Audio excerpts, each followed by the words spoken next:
you might run into a situation where you're trying to find out why your landscape lighting won't turn on. Sometimes it can get pretty frustrating because in a situation I'm going to show you, the transformer keeps tripping off whenever it's turned on. So I'll show you kind of an easier way to go through the process of elimination to determine where the problem is, and I'll show you what I found. So first of all, what you want to do is you want to look for any anomalies. So that would include where something's been dug up, maybe some rodent activity, that's pretty common, plants or trees removed, that sort of thing. So I did that here because I noticed that this dirt had been disturbed. So I started here. What I found is that the wiring runs behind the van and comes along this edge of the driveway. That's what we would call one run. And then the wiring also comes from behind the van to closer to the corner of the garage. So it had to be one of these two sections that was bad. So I like to start at the far end, and I determined that the problem was coming from this stretch here. And the way I did that was by disconnecting the different wires at the transformer, because each set of wires runs to a different section of the yard. So by doing that, I figured out everything else turned on and stayed on except for the edge of this driveway. So then my next step was to look for any anomalies. This was one section I started with, furthest away from the transformer. I was hoping to get lucky. I did not.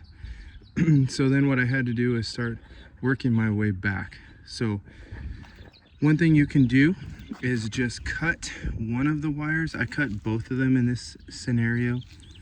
Cut it off, the connection, so that the wire is not pushing any power further.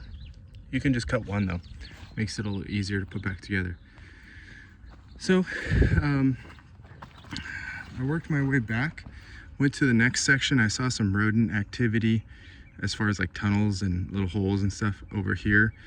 And I will work my way down, cutting sections out just to see what I find. I did actually find the problem at the very end. I'm going to show you what that was here in a second. Okay, so here was the problem. I worked my way back. Every couple lights I cut one of the connections so the power would not continue. So something that you may run into occasionally is a light fixture that maybe has been installed, I wouldn't say improperly, but maybe carelessly. So if you see something like this where the wiring is braided really hard, that's an indication that it's been spun too much as it's being put in. So what you can do, there's two little screws on the top of this socket. Pull those out, and then you can pull this out to inspect the wire inside. So you can see how badly it was braided. This thing was probably spun like 50 times to get in, so there might have been an issue with the install. But you don't see any issues because it's faulting by tripping the transformer. That's what it means, it's faulting. But so when it's faulting, it means the two wires are touching. Here's the problem right here. It's actually at the base of the socket. It's kind of hard to see on here, but basically the two wires are coming into contact with each other. This can be an issue, especially if someone is installing the lighting quickly. Sometimes they spin it too much. So the fix here is unbraid it, and then we're going to cut out the socket, put a new socket in, and put it all back together, and that'll fix it. Okay, so what do you do to fix it when the socket is bad? Well, we carry extra ones with us. You can get these at like an irrigation or landscape lighting place. I doubt Home Depot would have them, but keep in mind when you're splicing them back together, you have to use a thin splice because it has to fit through this little hole.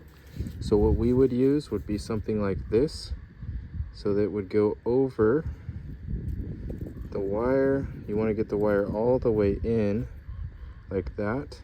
This side would come in, hit it like that. You squeeze it with a pair of pliers to tighten it because there's an aluminum clamp in the middle, and then you would hit it with the torch, and the torch basically shrink wraps it around the wire so it's waterproof, and also so the wires won't come in contact with each other. So that's the next step, and then I'll show you the finished product. Okay, well, problem fixed. Light back on, put back together. One thing I noticed that probably led to this is that the stake that it's screwed into was kind of stripped out. So be best to replace it, because what that caused was the fixture to be spun too much to try to get it to bite, and it ended up just twisting the wire up inside there so much. Was it our mistake? Because we actually installed these lights about 2 years ago, probably, but you know, it's something that can happen from time to time. Maybe moving a little too fast, or we should have just replaced the stake a long time ago instead of trying to work it to get it to actually bite. So, problem fixed, lights are back on, we fix our problems.